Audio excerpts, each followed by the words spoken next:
वालेकुम, मेरा नाम सर हमज़ा है और मैं आपको उम्मीद मल्टीमीडिया चैनल की तरफ से खुशामदीद कहता हूँ। आज हम 9th क्लास का केमिस्ट्री का डे नंबर 38 का लेक्चर डिस्कस करेंगे और हमारा टॉपिक है प्रिवेंशन ऑफ क्रोजन, यानी से क्रोजन से बचाओ। क्रोजन किसे कहते हैं? बेसिकली जो लोहे को जंग लगने का प्रोसेस होता है इसको क्रोजन कहा जाता है। बेसिकली क्रोजन कहते हैं जंग लगने के अमल को। अब यहाँ पे सबसे पहला हमारा जो टॉपिक है वो है रिमूवल ऑफ स्टेन्स, यानी कि दागों को दूर करना। अगर आप किसी भी मेटल की बात कर रहे हो, मतलब आप लोहे की बात कर रहे हो या फिर किसी और मेटल की बात कर रहे हो, उसकी क्रोजन की सबसे पहली वजह यही होती है, यानी कि उसके ऊपर जो दाग लगना शुरू हो जाते हैं।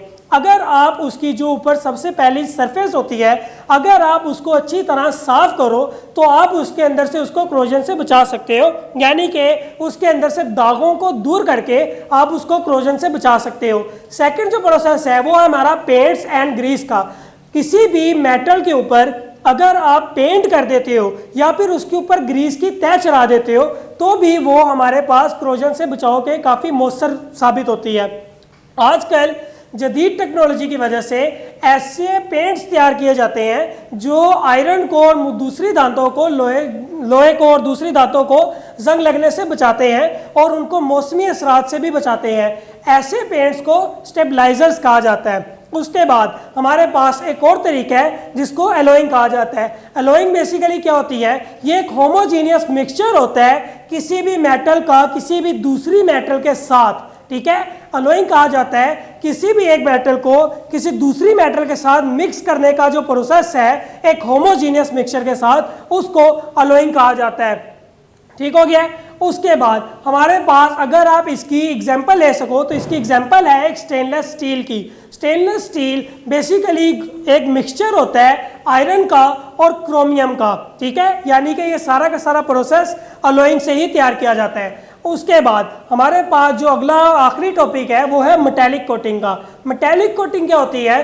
किसी भी मेटल के ऊपर किसी दूसरी मेटल की तह चढ़ा देने को मेटेलिक कोटिंग कहा जाता है। ठीक हो गया। अब मेटेलिक कोटिंग क्या काम करती है? मेटेलिक कोटिंग आपकी उस मेटल को बचाती है क्रोजन से और दूसरे मौसमी हालात से भी। ठीक हो गया। उसके बाद बेसिकली ज़्यादातर अगर आप बात करो आयरन की कोटिंग की तो उसके अंदर जिंक और क्रोमियम एक कोटेड मटेरियल यूज होते हैं जो आपकी आयरन की सरफेस के ऊपर यूज होते हैं। ठीक हो गया। उसके बाद ये टेक्निक हमारे पास ज़्यादातर फूड इंडस्ट्री के अंदर यूज़ होती है। फूड इंडस्ट्री के अंदर यूज़ होती है यानी कि जब आप अपनी खुराक को उन टिन के डब्बों के अंदर पैक करते हो तो आपका जो टिन का डब्बा है वो टिन बेसिकली एक मेटल है जो आयरन मेटल के ऊपर तह चढ़ा के आपका वो डब्बा तैयार किया जाता है जो फूड को ज़्यादा अरसे तक स्टोर करने के लिए यूज़ हो सकता है। अब ये आप कोटिंग किस तरह से कर सकते हो? ये कोटिंग आप दो बेसिकली मेथड्स के जरिए कर सकते हो। एक मेथड आपका फिजिकल मेथड है, दूसरा इलेक्ट्रोलाइटिक मेथड है।